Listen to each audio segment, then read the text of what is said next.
সকাল সকাল ঘুম থেকে উঠে আজকে আমরা যাচ্ছি হ্যানোভার শহরে। হ্যানোভার শহর হামবুর্গ থেকে মাত্র 2.5 ঘন্টা থেকে 3 ঘন্টার দূরত্বে। অনেক সময় ডিরেক্ট ট্রেন থাকে, কিন্তু আজকের দিনটিতে আমাদের কোনো ডিরেক্ট ট্রেন ছিল না। এজন্য আমাদের প্রায় 2 বার ট্রেন চেঞ্জ করে তারপর হ্যানোভার শহরে যেতে হবে।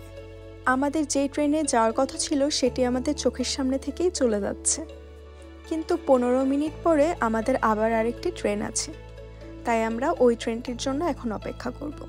পরের ট্রেনটিতে উঠে দেখি আমাদের 4 জনের একসাথে বসার জন্য সিটই খুঁজে পাওয়া যাচ্ছে না। পুরো ট্রেনটাই 1 মিনিটের মধ্যেই ভর্তি হয়ে গেছে। আমি এই যে সাইডে একটা লাগেজ রাখার ছোট্ট জায়গা পেয়ে এখানেই বসে পড়েছি। যখন আমাদের অনেক দূরের জার্নি করতে হয় আর আমাদের বসার কোনো জায়গা থাকে না, তখন অনেকেই এসব লাগেজ রাখার জায়গা, তারপর সিঁড়ি, এসব জায়গায় বসে থাকে। শেষমেশ আমরা 4 জন একসাথে বসার জায়গা পাই। এখন এখানে বসে সকালের হালকা খাবার খাবো। এই প্যাকেটগুলোর ভেতরে আছে ক্রসান্ট, যেই খাবারটি বেশ অনেকই বিখ্যাত। এই যে এখানে আমার ব্লগের জন্য সবাই সুন্দর করে পোজ দিচ্ছে।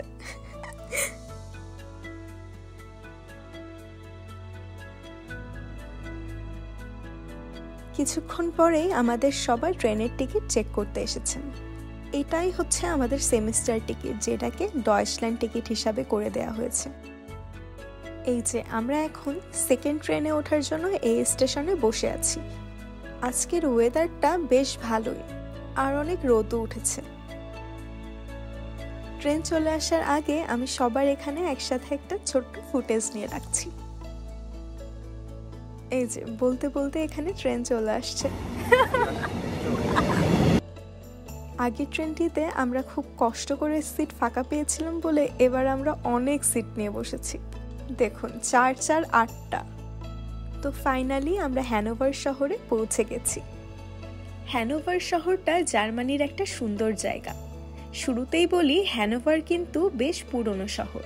শহরের মধ্যে বেশ কিছু পুরনো বিল্ডিং আর প্রাসাদ আছে, যেগুলো দেখতে কিন্তু বেশ সুন্দর।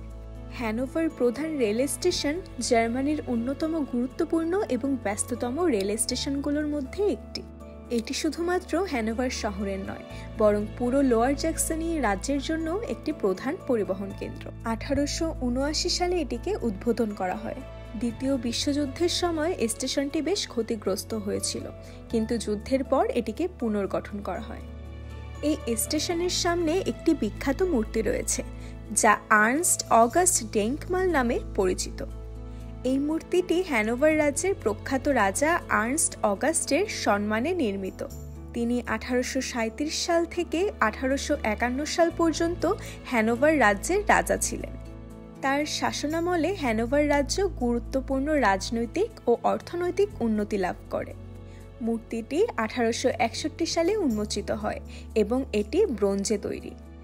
এই মূর্তিতে রাজা আর্নস্ট অগাস্টকে একটি ঘোড়ার উপর সওয়ার অবস্থায় দেখানো হয়েছে, যা তার শাসনামলের ক্ষমতা এবং নেতৃত্বের প্রতীক। এই মূর্তিটি হ্যানোভারবাসীদের জন্য একটি ঐতিহাসিক এবং সাংস্কৃতিক প্রতীক। এই মূর্তিটির সামনে একটি প্লাজা রয়েছে, যেখানে স্থানীয় লোকজন এবং পর্যটকরা একত্রিত হয়। এই যে এখন এখানে সবাই একে একে লাইন দিয়ে ছবি তুলতে হবে। আচ্ছা, প্রথমে উর্বিকে দিয়ে শুরু করা যাক। ও না, তারপরে আমিও যোগদান করেছি। ইয়ে চিজ! আর আমরা কিন্তু ছবি তোলার জন্য এই একটা পোজই দিয়ে থাকি সব সময়। হ্যাঁ, এখন সুন্দর লাগতেছে, ক্যামেরাও সুন্দর আসতেছে। আপনি ক্যাপ পরে আসছেন কেন? আপনি ক্যাপ খুলে কথা বলেন। এদিকে সামি ভাইয়া তার ছবি তুলে দেওয়ার জন্য ডাকছিল। আমার আদরের ছোট ভাই ভ্রাতা ভ্রাতা ভ্রাতা আমার ভ্রাতা, আমি ছবি তুললাম ভ্রাতা, আমার ভ্রাতাকে দিয়ে আমি ছবি তোলাচ্ছি। ফোন লাগিয়ে হাফ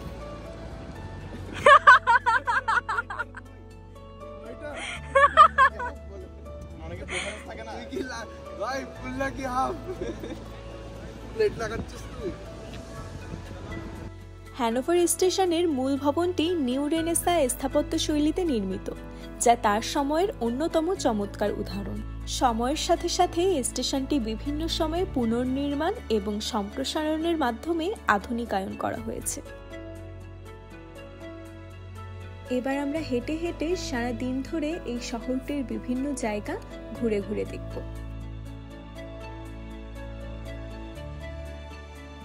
ভাইয়ারা আমাদের রেখে অনেকটা সামনে চলে যাওয়াতে আমি আর উর্বি ভাবলাম এখানে আমরা লুকিয়ে যাই। তারপর দেখি যে ভাইয়ারা আসলে আমাদের খোঁজার জন্য কি করে। দেখে কিছুক্ষণ পরে তারা আমাদের দেখতে না পেয়ে ওখানে দাঁড়িয়ে আছে। হয়তো ভাবছে আমরা হাঁটতে হাঁটতে স্লো হয়ে গেছি, এজন্য আসতে একটু সময় লাগবে।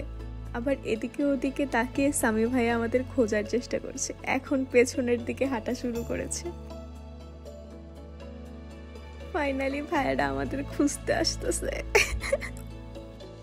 আমি একটি দেয়ালের পেছনে দাঁড়িয়ে শুধুমাত্র ক্যামেরা একটুখানি বের করে ভাইয়াদের এই ফুটেজটা নিয়েছি, কিন্তু পরে অনেকক্ষণ ধরে তারা আমাদের খুঁজে না পাওয়ায় আমরা নিজেরাই বের হয়ে আসছি। আর এখানে ক্যাপ পরা দেখছেন আমাদের ট্যুর গাইড। খাওয়া দাওয়ার দিক থেকেও হ্যানোভার বেশ ভালো। এখানে নানা রকমের খাবার পাওয়া যায়। জার্মান সসেস থেকে শুরু করে বিভিন্ন দেশের খাবারও মিলবে এখানে। আর কফি শপগুলো বেশ দারুণ। অনেকেই দেখছিলাম কফি শপের বাইরে বসে বেশ অ্যাস্থেটিক ছবি তুলছে। হ্যানোভারের বিল্ডিংগুলোর আর্কিটেকচার অনেক বেশি সুন্দর, খুবই মডার্ন এবং অ্যাস্থেটিক টাইপের সব বিল্ডিং। যেসব জিনিস যত দামে খাই এখানে তার থেকে অনেক বেশি। দেখো এখানে উর্বি বলছিল হয়তো আমাদের হামবুর্গের থেকে খাবারের দাম এদিকটাতে একটু বেশি। ভেতরের দিকে 10+ করে সবগুলো না। আমরা তো 8-9 দিয়েও খাই, 7-এও খাই আমি। হাঁটতে হাঁটতে আমরা চলে এসেছি একটি পুরনো গির্জার কাছে। এই গির্জাটির পেছনে রয়েছে অনেক সুন্দর একটি ইতিহাস। এই গির্জাটির নাম হচ্ছে আহুলডেন রুয়েন। আহুলডেন গির্জার ইতিহাস বেশ পুরনো। এটি প্রথম নির্মিত হয়েছিল 1400 শতকে, কিন্তু দ্বিতীয় বিশ্বযুদ্ধের সময় 1943 সালে বোমা হামলায় এই গির্জাটি ধ্বংস হয়ে যায়। যুদ্ধের পর এটিকে পুনর্নির্মাণ না করে ধ্বংসাবশেষ হিসেবে রেখে দেওয়া হয়। চলুন এখন ভেতরের দিকটা দেখে আসি। এই যে এসেই ছবি তোলা শুরু। এই দিকে উর্বি ছবি নষ্ট করার জন্য একদম পুরা দমে কাজ শুরু করে দিয়েছে। এই গির্জার ধ্বংসাবশেষ এখন শান্তি ও যুদ্ধের স্মৃতিফলক হিসেবে দাঁড়িয়ে আছে। এই যে দেখুন আমি আর উর্বি আর আমাদের পেছনে সেই গির্জাটি। আর এখানে আমরা চারজন একসাথে এখন সেলফি তুলছি। আহুলডেন গির্জাতে পর্যটকরা এসে সেই দ্বিতীয় বিশ্বযুদ্ধের সময়ের ভয়াবহতা ও ইতিহাসের প্রতি শ্রদ্ধা জানায়।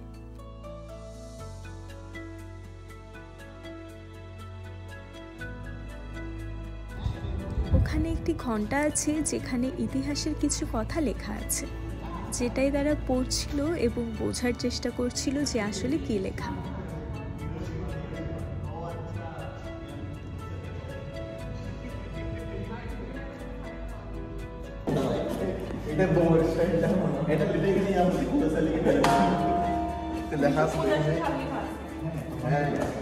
কি লেখা আছে? হিরোশিমা। 1985 সালে। এই যে হিরোশিমা,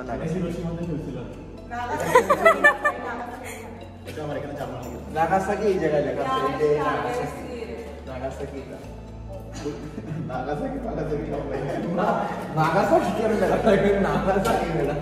আচ্ছা, এটা কিন্তু একটু কি মনে হচ্ছে? ওটা দেখানো তুমি, এই ওদিকে এটা ভিডিও করো। আর এখানে দেখ সব ডার্ক।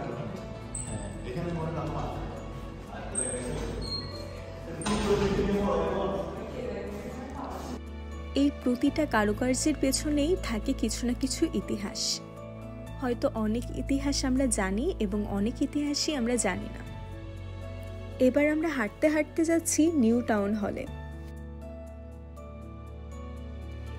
নিউ টাউন হলটি হ্যানোভার শহরের অন্যতম আইকনিক স্থাপনা। 1913 সালে কাইজার উইলহেম II এর অধীনে এই স্থাপনা উদ্বোধন করা হয়। এটি নির্মাণে প্রায় 6 লাখ ঘনমিটার বালু ও 30 লক্ষ ইট ব্যবহার করা হয়। মনে হচ্ছে জার্মানির বেশিরভাগ রাট হাউসই একই রকম দেখতে। রাস্তা পার হওয়ার জন্য আমরা অনেক পেছনে পড়ে গিয়েছি এবং ভাইয়ারা অনেক দূরে চলে গিয়েছে। আর এই রাস্তাটির সিগন্যাল দেখলাম অনেক দেরি করে দেয়। ওই যে সামনে ওই সিগন্যালটিতে সবুজ বাতি জ্বললেই আমরা এখান থেকে পার হতে পারবো। এই যে সিগন্যাল চলে আসতে তাড়াতাড়ি পার হতে হবে। আমরা জার্মানিতে একদমই রুলস ব্রেক করি না। আচ্ছা ঠিক আছে, উই আর সো অবিডিয়েন্ট। ওকে। এক রাস্তা পার হয়ে আরেক রাস্তায় যেতে যেতেই সিগন্যাল লাল হয়ে যায়। এই যে দেখুন, মাত্রই বললাম সিগন্যাল ব্রেক করি না, কিন্তু এখানে সিগন্যাল ব্রেক না করে কোনো উপায় ছিল না, কারণ না হলে আরও অনেক সময় আমাদের সেই গ্রিন সিগন্যালের জন্য অপেক্ষা করতে হতো। আমরা চলে এসেছি রাট হাউসের একদম কাছাকাছি। দেখতেই পারছেন আমার অনেক উচ্ছ্বাস। পেছনের ব্যাকগ্রাউন্ডে যদি বাংলা মিউজিক দিয়ে দেওয়া যেত তাহলে ভালো হতো। আর এখানে এখন 12:45 বাজে, তো আমাদের হাতে অনেক বেশি সময় আছে পুরো শহরটা ঘুরে দেখার। পাশেই দেখা যাচ্ছিল একটা ওয়াটারফলের মতো। এখন আমরা সেখানে যে ছবি তুলব। এখানে আফসোস করছিলাম যে আমাদের 4 জনের ছবি হবে না, কারণ ভাইয়াদের আমরা হারিয়ে ফেলেছি।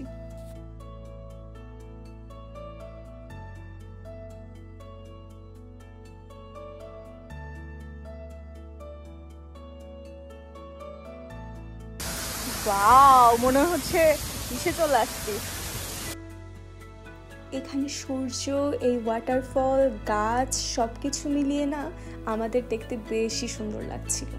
এখানে আমরা ভাইয়াদের খুঁজেও পেয়েছি। আর এখানে পাশে একটি ছোট পার্ক দেখে সবাই বাচ্চাদের মতো হয়ে গেছে। এর থেকেই বোঝা যায় যে আমরা মনে মনে এখনো বড় হইনি। হ্যানোভার নিউ টাউন হল বা নয়েস রাট হাউস হ্যানোভার শহরের একটি প্রধান আইকন এবং পর্যটকদের জন্য একটি অন্যতম প্রধান আকর্ষণ। এটি শুধুমাত্র একটি প্রশাসনিক ভবন নয়, বরং শহরের ইতিহাস ও স্থাপত্য শৈলীর একটি অন্যতম সুন্দর উদাহরণ। নিউ টাউন হলের নির্মাণ কাজ শুরু হয়েছিল 1901 সালে এবং এটি সম্পূর্ণ হয় 1913 সালে।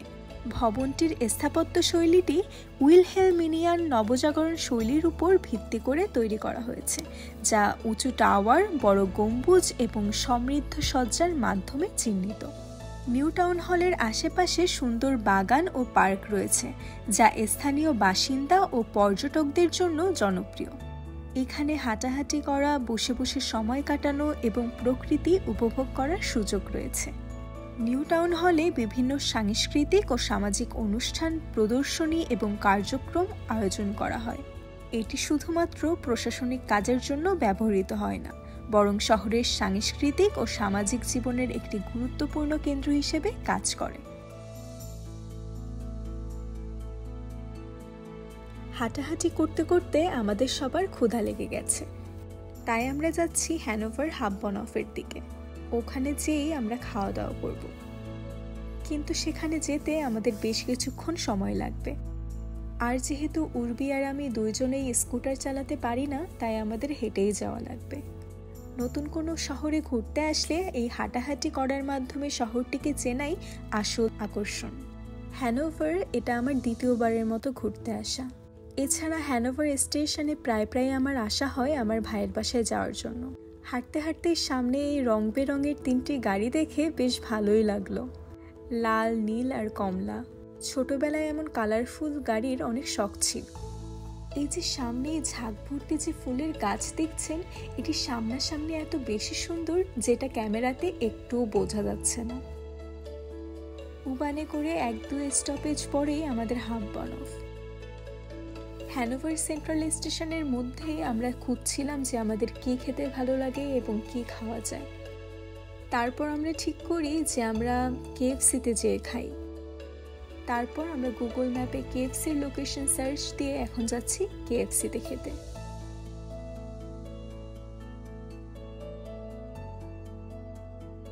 এই যে আমরা কেএফসির সামনে চলে এসেছি এবং কেএফসির ঠিক অপোজিটেই একটি ডোনারেরও দোকান ছিল, তাই যদি পরবর্তীতে আমাদের ডোনার খেতে ইচ্ছা করে তাহলে আমরা সেটাও করতে পারি।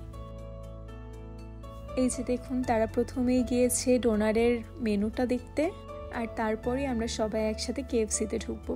তার মানে কেএফসিতে যদি আমাদের মেনু পছন্দ না হয় তাহলে আমাদের ডোনার তো আছেই সেকেন্ড অপশন। প্রথমেই আমরা মেনু চেক করব, আর আমাদের যদি কিছু পছন্দ হয় তাহলে আমরা সেটা অর্ডার করে ফেলবো এখান থেকে। এখানে কিন্তু আমরা নিজেরাই অর্ডার করতে পারি মেনু চেক করে, এবং কার্ডের মাধ্যমে পেও করে দিতে পারি। আর তারপর শুধুমাত্র আমাদের পে স্লিপটি নিয়ে কাছেতে যাওয়া লাগে খাবার রিসিভ করার জন্য। এই বাকেটটি তো আমার খুবই পছন্দ হয়েছিল, আর এটাই আমি নিতে যাচ্ছিলাম। কিন্তু পরে ভাইয়েরা বলছিল দুপুরে শুধুমাত্র কেএফসিতে খেয়ে আমাদের পেট ভরবে না, তো মনে হয় আমাদের ডোনার খাওয়া উচিত। তো উর্বি আর সামি ভাইয়া চলে গিয়েছে ডোনার কিনতে। আর এই যে এখানে আমাদের চিকেন বাকেটটি চলে এসেছে। ভিডিওটা এডিট করতে করতেই আমার আবার কেএফসির ক্রেভিংস হচ্ছে। উফ, একদম ক্রিস্পি চিকেন। আচ্ছা, খাওয়া দাওয়ার পরে এবার আমরা যাচ্ছি মাশজিতে। মাশজি লেকটি 1934 সালে নির্মিত হয়েছিল। এই লেকটি শহরের মধ্যে অবস্থিত এবং প্রায় 78 হেক্টর এলাকা জুড়ে বিস্তৃত। দ্বিতীয় বিশ্বযুদ্ধের পর এটি স্থানীয় বাসিন্দা ও পর্যটকদের জন্য একটি জনপ্রিয় গন্তব্যস্থল হয়ে ওঠে। ইউরোপে প্রায়ই দেখবেন লেকের পাশে সবসময় এমন তালা লক করা থাকে। ভালোবাসার মানুষেরা তাদের ভালোবাসা যেন সারা জীবন অটুট থাকে, সেজন্য তাদের তালাতে নিজেদের নাম লিখে এখানে লক করে রেখে যায়, আর তারপর চাবি এই লেকে ফেলে দিয়ে যায়। এমন কিছু দৃশ্য মনে হয় আমরা অনেক মুভিতেই দেখে ফেলেছি। আর তারপর সামি ভাইয়া আমাদের সবাইকে আইসক্রিম খাওয়াচ্ছে। তো আমার কাছে নারকেলের আইসক্রিম, ম্যাঙ্গো আইসক্রিম আর বেরির আইসক্রিমগুলো খুবই ভালো লাগে। তো ভাইয়েরা নিয়েছিল নাটের আইসক্রিম আর আমি নিয়েছিলাম স্ট্রবেরি আইসক্রিম। মাশজি বিভিন্ন সাংস্কৃতিক ও ক্রীড়া অনুষ্ঠান আয়োজনের জন্য পরিচিত। বিভিন্ন সময়ে এখানে ড্রাগন বোট রেস, ট্রাথলন, কনসার্ট এবং প্রদর্শনী অনুষ্ঠিত হয়। জিয়ের চারপাশে খোলা জায়গাগুলোতে বিভিন্ন মার্কেট এবং পিকনিকেরও আয়োজন করা হয়। আর এখানে আমরা যখন বসে বসে রেস্ট নিচ্ছিলাম তখনই দেখি একটি গাড়ি জিয়ের ভেতরে সাঁতার কাটছে। এখানেই আমাদের হ্যানোভার শহরের ভ্রমণ শেষ হচ্ছে এবং ট্রেনের মধ্যে আমরা লুডো খেলতে খেলতে বাসায় ফিরছি। ভিডিওটি শেষ পর্যন্ত দেখার জন্য অসংখ্য ধন্যবাদ। সবাই ভালো থাকবেন এবং সুস্থ থাকবেন।